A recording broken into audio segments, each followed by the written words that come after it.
Today we're going to talk about how to take care of your instrument, everything from adjusting the truss rod, changing the strings, things that you need to keep in mind to maintain your guitar to its maximum playability. In the title, I did mention that this is for country guitar maintenance. This is really for anybody, any guitar. I'm just targeting specifically country guitar players. But anywho, if you're interested, follow along in the Everything You Need to Know About Country Guitar book. There'll be a link in the description box down below. I'm wearing sweatpants today. This is going to be a little bit more casual, so let's go hop over to the table and let's get into it. All right, before we get started, I'm going to assume a few things. In the book, I already assumed that you knew open cowboy chords. I'm going to assume that you already know how to change your guitar strings as well. With that said, if you don't know how to change your guitar strings, email me right now at the screen and I'll make sure I add that in the next version of this video and of the book. These are fresh strings, so you always want to make sure you have fresh strings on before you do any maintenance work. With that said, if you don't have any fresh strings, you really have bad action, you want to fix it immediately, that's your call, but it's always a best practice to change your strings while you're doing the maintenance. That way the new strings can break in the new guitar at the same time, so you know it's fresh. You have the proper tension that it's needed, because older guitar strings kind of lose its tension over time or are more prone to breaking. So I always like to have fresh strings on when I'm doing any kind of maintenance work before I get started. Next thing we're going to talk about is the neck relief. And what the neck relief essentially refers to, I'll turn my guitar on the side, is how straight the neck is. Traditionally, the neck is going to bow back a little bit. So where the guitar is connected to the body, and the neck is connected to the body and the nut, it's going to be slightly behind the middle of the fretboard, and that just gives it the proper angle. With that said, it's not going to be a whole lot. As you can tell, this is, for the most part, fairly straight, but there is going to be a little bit of relief. Exaggeration on the page below. But essentially, you want to get to the perfect spot where the frets are even to press down throughout the neck and it's comfortable and you don't have to go too far. On most guitars, you're going to have the truss rod right here. This is a Warmoth neck, so the truss rod adjustment screw is actually right there, if you can see it. You just want to take your Allen key, and this actually does not work with this set for the most part, but you adjust it right there. Let me go get a guitar that has normal ones. So here's your standard PRS. Gibsons have the same thing. Fenders usually have the same thing typically. What you want to do is remove the truss rod cover.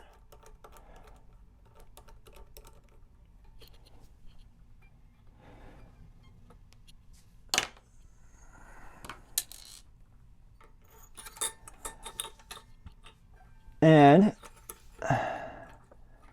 again, it's easier if you take this piece off. You can see there is your truss rod right there. See it up there.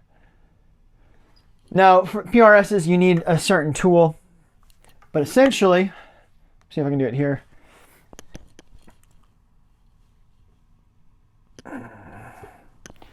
What you want to do is take your Allen key, put it here, and if you want more of a up bow, which means that these areas are a little bit higher than in the middle, you turn it counter clockwise.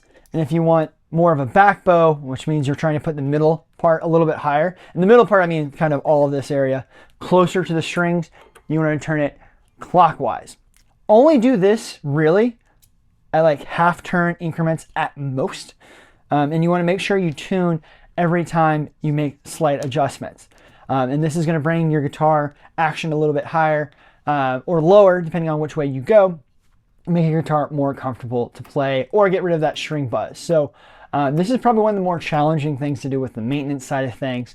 But if you practice a little bit, you will get your guitar set up exactly how you want them. Now, I love this guitar, but this method at the headstock is absolutely the worst way to adjust a truss rod. It's the most common way, but I think it's the worst. Warmth does a decent job with the ones down here. You don't have to take things off too much. But let me grab another guitar.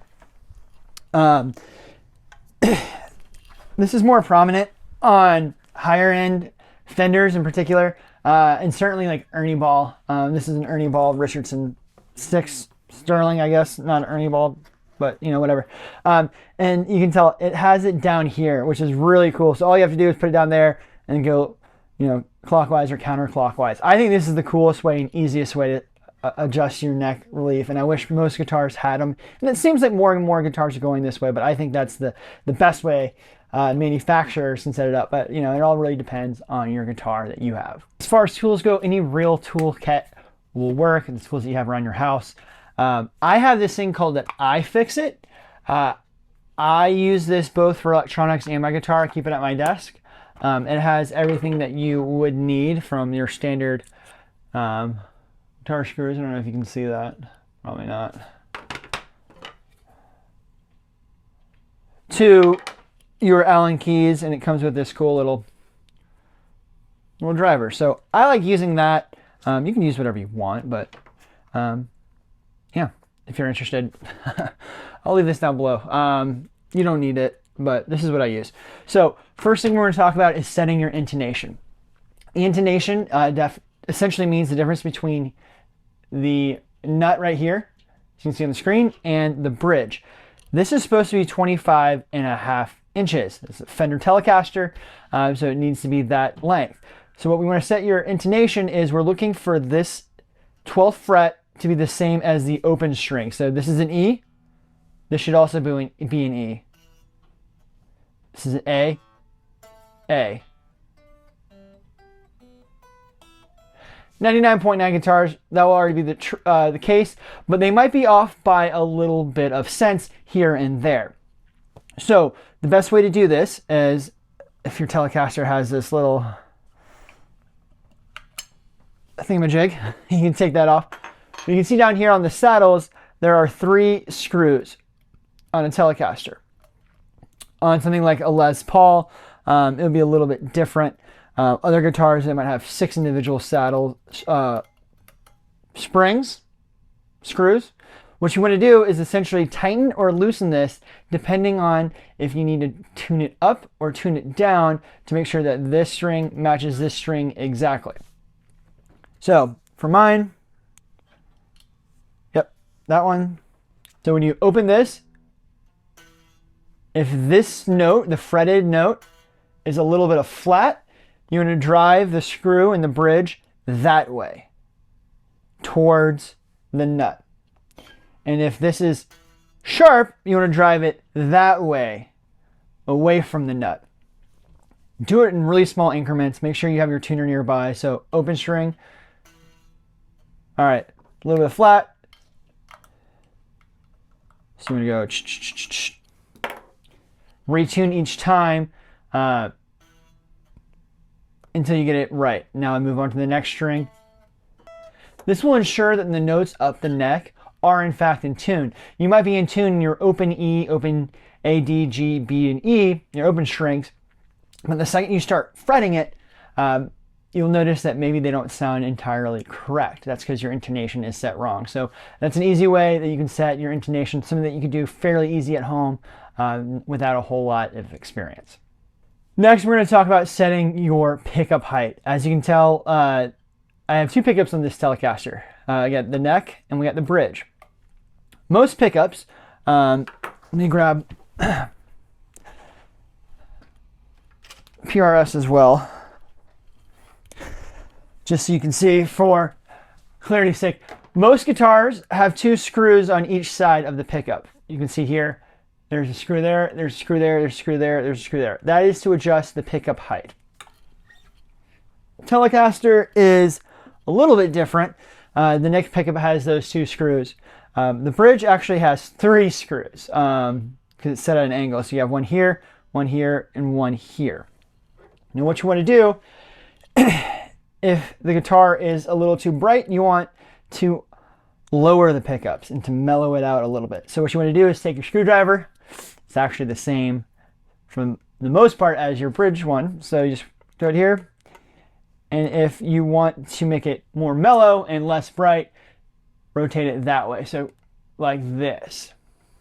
And then that's for the bass side, or the lower strings, lower octave strings, but the bigger strings. And then this one is the treble side, and you just screw it that way.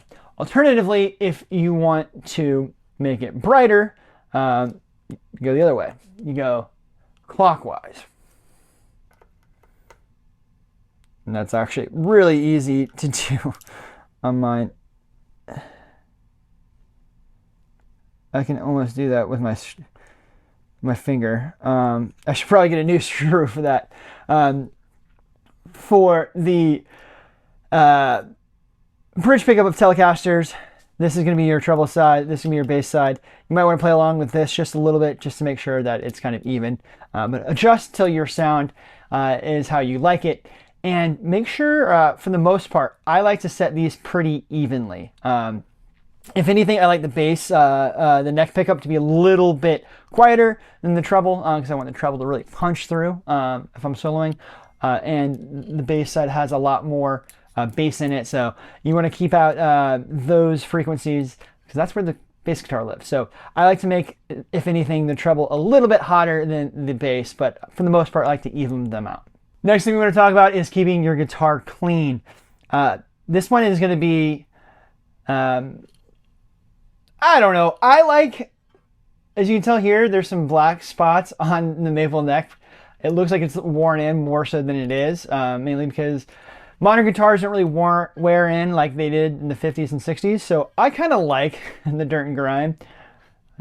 Might be hated in the comments for that, but I kind of like it because it adds a little bit of character on it. So I don't necessarily wipe off all this stuff, but I do like getting the dirt and the dust off. And what you never want to use is paper towels, because it will leave markings. This is not the most fine stuff. I mean, you can use it if you're like really in a pinch and you're really trying to get the dust out. You can see my guitar is pretty dusty, but you don't want to use like normal guitar cleaner. They do have guitar polish for that stuff. I really don't use it. I have a thing of it, and I hardly ever use it. I just take a microfiber cloth like this that you would use for like your glasses or something like that, and just rub it down. They have fretboard polish as well. Something to note on the fretboard polish: if you have a maple neck, don't use it. It doesn't need it. If you have rosewood, yeah, you could use it as like a fretboard conditioner or whatever it's called. The Dunlop 65. I never use it, but if you really want to use it, go ahead. Microfiber cloth for picking up the dust. Thing to note: it's a great time to wipe things down with a microfiber cloth when you're changing your strings and you have them already off. As you can see, like, this is kind of tedious to try to get underneath there, but if you just change your strings, you forgot to wipe it down, it can be done. It's just going to be more of a pain in the neck. So yeah, microfiber cloth, something that you can use. You get these like $3 on Amazon or something like that. The same ones you use to clean your glasses, and you'll be off to the races. And it's nice and soft because it doesn't scratch glasses, so it'll be nice and good on your guitar finish if you care about that. I'm one of the people that like kind of beat up guitars, but I want to beat them up myself. So I don't really clean my guitars a whole lot, just kind of get the dust off. And you can clearly see I didn't get the dust off when I changed my strings for sake of this video, but there you go. Make sure your guitar is nice and clean. So part of guitar maintenance is keeping your guitar safe. I keep all my guitars out in stands. Why? Because I use them every day. I use all of them. I use most of them every day. I only have 5 of them. So I like to keep them out in stands. I can easily grab them when I'm recording, making videos, just wanting to practice. But if you're really concerned about the guitar and keeping it in pristine shape, maybe you have a very nice vintage Les Paul. Probably not if you're watching this video, but you might. Keep it in its guitar case. Keeping the guitar case is the safest spot for any guitar. If it tips over, if you have cats, if you have kids, if you have dogs, if you have pet gerbil, whatever. Keeping it in its guitar case is going to be the safest place. one thing to note on this. If you're already struggling to practice, like you're like, oh yeah, I need to practice guitar. It's been like 6 months, because you keep it in its case and it's away, out of sight, out of mind. So if you're struggling to practice, I highly suggest getting like a Hercules guitar case, or a guitar stand. I have a trio one over there. I'll put an image on the screen. It locks things in. They have hanging wall ones too, or a single guitar stand. It locks it in, so it's harder to knock over and it won't fall over as easily as something like this. Whoa. Something like this that doesn't have much support. I use this for the guitar that I'm currently playing. Keep it in a locked stand. Keep it in a guitar case if you want it to be secure, but if you're struggling playing, I know I'm kind of being a dead horse and repeating myself a lot here. Keep it out of the case, but the case does and is the safest spot for your instrument. Next thing I want to talk about is the broken or loose strap pins. This is a strap pin, if you're not aware. This little gold thing right here. This is what you put your guitar strap on. What I've noticed is that these can get loose over time. More so on cheaper guitars and more expensive guitars, but these can get loose over time. There's an easy fix to that. And what you essentially do is fill it with glue. I use toothpicks. And you just put toothpicks in there with glue. You clip off the ends, let it dry, and then you screw it into it. And it's like filling it up with glue. You can also use sawdust, or if you're more hands-on and crafty, you can use dowels and fill it with a dowel, etc. Check out this video over here. It's how you fix loose guitar pins. It's how I use it, and it saves me from having to re-drill. It saves a lot of headaches. So if your pins are loose, go check out that video and how to fix it. Now, next thing I want to talk about is if any of this stuff is overwhelming you, or it's too much, you aren't capable. I don't want to say capable. You aren't confident in your abilities to do any of this stuff. Take it to a guitar tech. I know a bunch of YouTube videos are like, you should be able to do this stuff at home. If you don't know how to do this stuff, like don't worry about it. Don't stress yourself out about it. Learn, sure. Learning is always a good thing. You're learning now, right? But if some of it is kind of intimidating, definitely take it to a guitar tech, especially the intonation and the neck relief stuff. That stuff a little bit more challenging, and it does take a little bit of work. And if you want your instrument to be set up properly, and you're just like, hey, I don't have the time to do it, go ahead and take it to a guitar tech. Don't feel bad about that. I'm serious. If you're struggling with any of this, take it to a tech. That's what they're there for. If you're interested in more country music, I put together a master class, if you will, of everything you need to know to play country guitar, lead country guitar. It'll be over here in this video over there. Go check it out. I hope to see you over there. And until next time, let the music play.